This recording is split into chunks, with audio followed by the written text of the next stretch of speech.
ওয়ালাইকুম, আশা করি সবাই ভালো আছেন। তো আজকে আবার একটা নতুন ভিডিও আপনাদের মাঝে নিয়ে আসলাম। এটা হলো ক্লাস 9-10 বা এসএসসি যারা পরীক্ষা দিবেন সামনে তাদের জন্য পরিমিতি অধ্যায়ের 16.2 এর 14 নম্বর বইয়ের যে 14 নম্বর সৃজনশীলটা আছে সেটা আমরা সরাসরি অঙ্কেতে যাই। সেটা এখানে লেখা আছে, আমরা উদ্দীপকটা আগে একটু পড়ার চেষ্টা করি।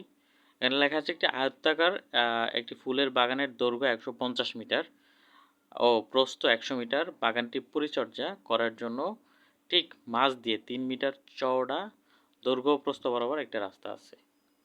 মানে আমার একটা বাগান আছে যার দৈর্ঘ্য 150 মিটার, প্রস্থ হলো 100 মিটার, এবং বাগানটার ওই যে পানি বা পরিচর্যা বা যত্ন নেওয়ার জন্য বাগানের মাঝখান দিয়ে ঠিক 3 মিটার চওড়া দৈর্ঘ্য প্রস্থ বরাবর একটা রাস্তা আছে। প্রথম কোশ্চেনটা হলো আমাদের উপরের তথ্যটি চিত্রের সাহায্যে সংক্ষিপ্ত বর্ণনা দাও। পরে রাস্তার ক্ষেত্রফল বের করতে হবে। রাস্তাটি পাকা করতে 25 সেন্টিমিটার দৈর্ঘ্য ও 112.5 সেন্টিমিটার প্রস্থ বিশিষ্ট কয়টি ইটের প্রয়োজন হবে। তা আমরা শুরু করি অঙ্কটা। তো বিসমিল্লাহ, আমরা কিছু কথা লিখছি যে এটা ক নম্বরের অ্যান্সার আমাদের ক, যে দৈর্ঘ্য হলো চিত্রটাকে অঙ্কন করতে হবে, আমাদের দৈর্ঘ্যটা একটু বড় রাখতে হবে এবং প্রস্থটা ছোট হবে। আমরা জানি আয়ত্তক্ষেত্র আঁকলে কীভাবে আঁকতে হয়, আমরা অনেকেই জানা যে দৈর্ঘ্যটা বড় হয়, প্রস্থটা ছোট হয়। আমি আঁকছি কলম দিয়ে, আপনারা পেন্সিল দিয়ে আঁকবেন, এবং আমি মাপজোপ ছাড়াই আঁকছি, আপনারা চাইলে মাইপে আঁকতে পারেন। তো এভাবে আঁকছি, এবং এটা আমরা ধরলাম এ বি সি, ঠিক আছে। এটা 3 মিটার চওড়া আপনার প্রস্থ এবং দৈর্ঘ্য বরাবর ভিতর থেকে একটা রাস্তা আছে, এটা পরিচর্যা করার জন্য। ধরেন এটার ভিতর থেকে হাঁটবে, হাইটা পানি পুনি দিবে মালি, এরকম। এটার জন্য আপনার এরকম একটা 3 মিটার চওড়া দৈর্ঘ্য প্রস্থ বরাবর রাস্তা রাখা হয়েছে এখানে। তো এখানে দৈর্ঘ্য দেখলাম 150 মিটার, আর প্রস্থ হলো 100 মিটার। তো আমরা ব্যাখ্যাটা এভাবে দিয়েছি, একটু দেখেন।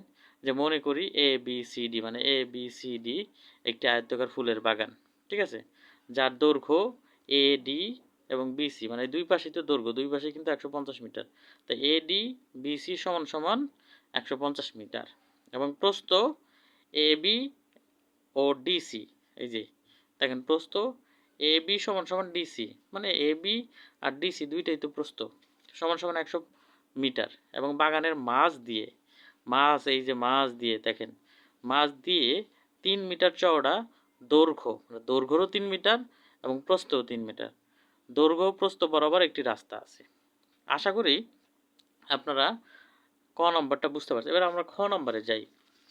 খ নম্বরে আমাদের কোশ্চেনটা ছিল এই, একটু দেখে নিই। কোশ্চেনটা ছিল যে মানে রাস্তাটির ক্ষেত্রফল নির্ণয় করো। এটার জন্য আমাদের যেটা প্রথমে করতে হবে সেটা হলো বাগানের ক্ষেত্রফল আগে বের করতে হবে, এবং ক্ষেত্রফল বের করার সূত্র হয়তো আপনারা সবাই জানেন, দৈর্ঘ্য গুণন প্রস্থ। তো প্রথমে আমরা লিখব যে আয়তাকার বাগানের দৈর্ঘ্য, আয়তাকার বাগানের দৈর্ঘ্য সমান সমান কিন্তু 150, মানে 150 মিটার কিন্তু আমরা পাইছি, এবং আয়তাকার বাগানের প্রস্থ সমান সমান কিন্তু আমরা 100 মিটার পাইছি। কত মিটার বলেন তো? 100 মিটার। সুতরাং আয়তাকার বাগানের এখন ক্ষেত্রফল বের করব।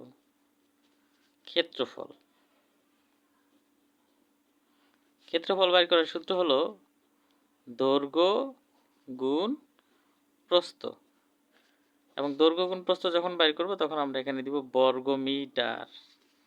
তো দেখেন দৈর্ঘ্য কত হয়েছে, কত 150, আর প্রস্থ 100। তাহলে আমরা 150-এর সাথে এখন 100 প্রস্থ আর দৈর্ঘ্য হলো 150, এটা কি করব, গুণ করব।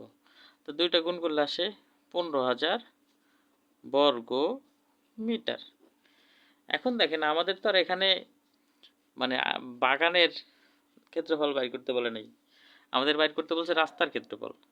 এটার জন্য যেটা করতে হবে যে আমরা কিন্তু যে চিত্রটা দেখি একটু খেয়াল করি, যে দেখেন বাগানের যে দৈর্ঘ্য আছে 150 মিটার, এই দৈর্ঘ্যের মধ্যে কিন্তু আপনার 3 মিটার আছে রাস্তা, যেটা কি রাস্তাটা আমরা একটু বাদ দিয়ে ধরি।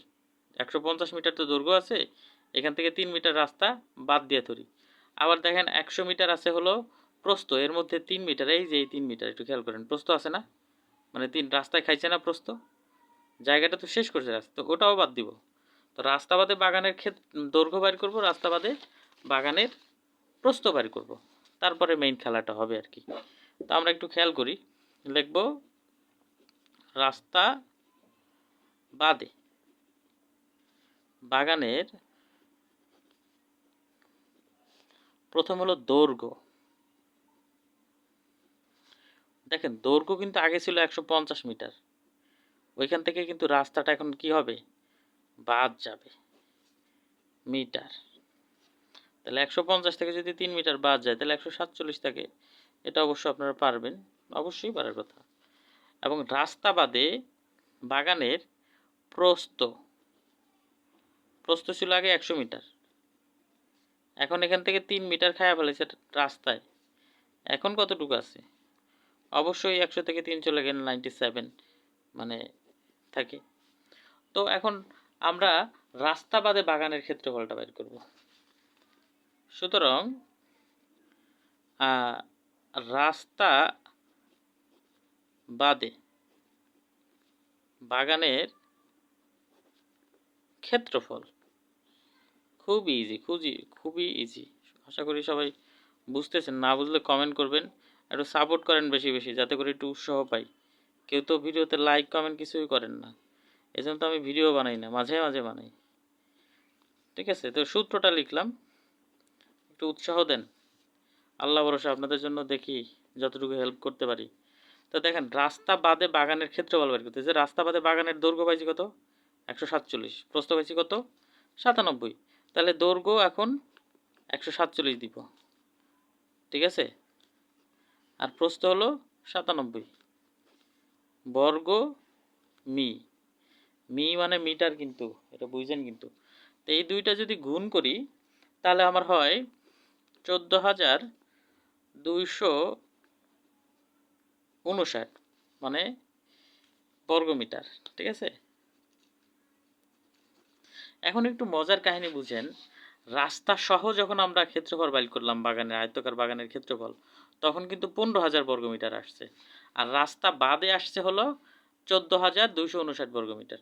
তাহলে ইন্টারেস্টিং যে বিষয় সেটা হলো যে আমরা রাস্তা সহ যে বর্গমিটারটা পাইছিলাম এবং রাস্তা বাদে যে বর্গমিটারটা পাইলাম, এই দুইটা মাইনাস করে দিলেই রাস্তার ক্ষেত্রফল বের হয়ে যাবে।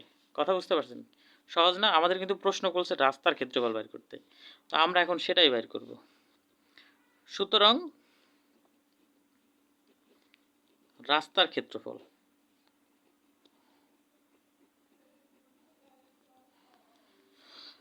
রাস্তা সহ পাইছিলাম 15,000 বর্গমিটার, আর রাস্তা বাদে পাইলাম ক্ষেত্রফল 14,259 বর্গ মি, ঠিক আছে। তাহলে দেখেন 14,000 থেকে যদি 15,000 থেকে যদি 14,259 বাদ যায়, তাহলে আমাদের থাকে হলো 741 বর্গমি। মানে এবার রাস্তার ক্ষেত্রফলটা আমরা পেয়ে গেছি কিন্তু 741 বর্গমিটার। কথা বুঝতে পারছেন? খুবই সহজ, খুবই সহজ, এটা নিয়ে এত প্যারা নেওয়ার কিছু নাই। এরপর দেখুন 3 নাম্বার কোশ্চেনটা কি করছে। 3 নাম্বার কোশ্চেনটা বলা হয়েছে যে রাস্তাটি পাকা করতে 25 সেন্টিমিটার দৈর্ঘ্য ও 12.5 সেন্টিমিটার প্রস্থ বিশিষ্ট কয়টি ইটের প্রয়োজন। মানে এখন একটা ইটের কথা চিন্তা করেন আপনি, ইটটা আমরা একটু গ নাম্বারে যাইতেছি, এটা কিন্তু খ নাম্বার ছিল, এটা কিন্তু খ নাম্বার ছিল, একটু খেয়াল করতে হবে। একটু গ নাম্বারে যাই বা এই পৃষ্ঠায় দেখি, গ নাম্বার। এবার একটু চিন্তা করছি ইটের কথা, ইটের কথা চিন্তা করেন তো একটু। এই ধরেন একটা ইট, আমি এটা আঁকতে পারি না ভালো, ধরেন এটা ইট আঁকলাম আর কি, ঠিক আছে। যার আবার এটার আবার কিন্তু দৈর্ঘ্য আছে, দৈর্ঘ্য আছে না, এই যে যেটা বেশি ওইটা দৈর্ঘ্য হলো 25 সেন্টিমিটার, 25 সেমি, আর প্রস্থ হলো 12.5 সেন্টিমিটার। হ্যাঁ 12.5 সেন্টিমিটার। সেমি। এখন বলছে যে ওই যে রাস্তাটা আমরা পাইলাম 741 বর্গমিটার, ওই রাস্তাটা পাকা করতে এরকম ইট কয়টা লাগবে।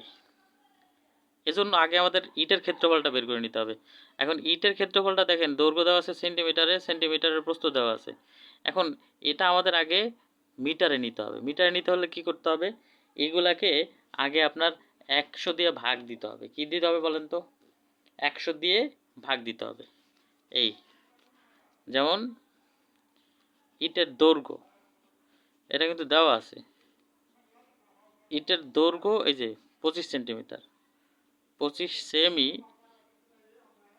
এটাকে যদি আমরা মিটারে নিই তাহলে এইভাবে নেবেন, 25 100 দিয়ে ভাগ দিলে মিটারে চলে যাবে। তাহলে 25 100 দিয়ে ভাগ দিলে 10.25 হয়, 25 মিটার। খেয়াল করতে হবে। এরপর ইটের প্রস্থ, ইটের প্রস্থ ছিল কিন্তু 12.5 সেমি। এই 12.5কে যদি আমি মিটারে নিতে যাই তাহলে 100 দিয়ে ভাগ দিতে হবে। হ্যাঁ, কারেন্ট চলে গেল। যাই হোক, একটু বোঝার চেষ্টা করেন। আমি হয়তো বা বুঝতে আপনাদের কষ্ট হচ্ছে, তবে চেষ্টা করতেছি ফিনিশ করার অঙ্কটা। তা 12.5টা 100 দিয়ে ভাগ দিলে আসে হলো 0. ইজি, 100 দিয়ে ভাগ দিবেন, আসে হলো 0.125 বা 0.125 সেমি। এই মিটার, মিটারে নিলাম তো মিটার, ঠিক আছে। তো এখন আমরা ইটের ক্ষেত্রফল বের করব। সুতরাং ইটের ক্ষেত্রফল, এখনই যাওয়া লাগলো কারেন্টটা, আল্লাহ। ইটের ক্ষেত্রফল যদি বাইর করি তাহলে এটার ওই যে দৈর্ঘ্য গুণন প্রস্থ সূত্র, প্রস্থ আমি একটু তাড়াতাড়ি শেষ করার চেষ্টা করি, বর্গ মিটার। তাহলে এই এই দৈর্ঘ্য পাইছি কিন্তু দেখেন 25.25, আর প্রস্থ পাইলাম কত 0.125, তাই না? এটা বর্গ মিটার। ওকে, তো এই দুইটাকে যদি আমরা গুণ করি, ইটের ক্ষেত্রফল আসে হলো, আপনার ক্যালকুলেটরে করে নেবেন, 0.3 মানে 3125 বর্গ মিটার। আশা করি বুঝতে পারছেন। মানে এটা গুণ করলে আপনারা গুণ করে বাসায় দেখবেন। ওকে, এখন আমাদের বলছে দেখেন, ইটের ক্ষেত্রফল কিন্তু আমরা পেয়ে গেছি অলরেডি, ইটের ক্ষেত্রফল পাইছি, এবং রাস্তার ক্ষেত্রফলটাও কিন্তু আমরা পাইছিলাম। রাস্তার ক্ষেত্রফল পাইছিলাম 741 বর্গমিটার। তো রাস্তার ক্ষেত্রফলকে ইটের ক্ষেত্রফল দিয়ে ভাগ দিলে আমরা ইট লাগবে কয়টা এটা পেয়ে যাব। সুতরাং ইট লাগবে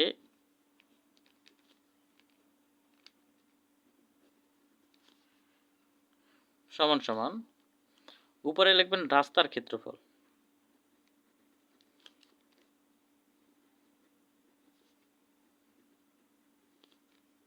সমান সমান, মানে নিচে হলো ইটের ক্ষেত্রফল। আশা করি একটু কষ্ট করে বুঝে নেবেন, ধৈর্য ধরবেন। আমি আসলে ভিডিওটা অফ করতেছি না, কারণ অনেক সময় ধরে ভিডিওটা বানাইলাম, তো এখন অফ করলে পরে আমার নিজের কাছেই খারাপ লাগবে, আর ভিডিও করতে মন চাইবে না। তো রাস্তার ক্ষেত্রফল আমরা পাইছিলাম 700, এটা খ নম্বর থেকে নেবেন উত্তরটা, 741 বর্গমিটার। আর ইটের ক্ষেত্রফল তো মাত্র বের করলাম, কত, 0.03125। দুইটা ভাগ দিলে পরেই আপনার ইট কতটি লাগবে এটা বেরোয় আসবে। তখন ভাগ দিলে হয়তো বা 23,000, আপনারা দেখেন 23,712টি ইট লাগবে। কথা বুঝতে পারছেন? এটাই অ্যান্সার। আশা করি সবাই বুঝতে পারছেন। আসসালামু আলাইকুম। ভিডিওটা আজকে এই পর্যন্তই। আশা করি সবাই দোয়া করবেন, সাপোর্ট করবেন, পাশে থাকবেন, সাবস্ক্রাইব করবেন এবং বেশি বেশি করে শেয়ার করবেন, এবং আমাকে বেশি বেশি করে ভিডিও বানাতে উৎসাহ দিবেন। সবাই ভালো থাকবেন। আসসালামু আলাইকুম।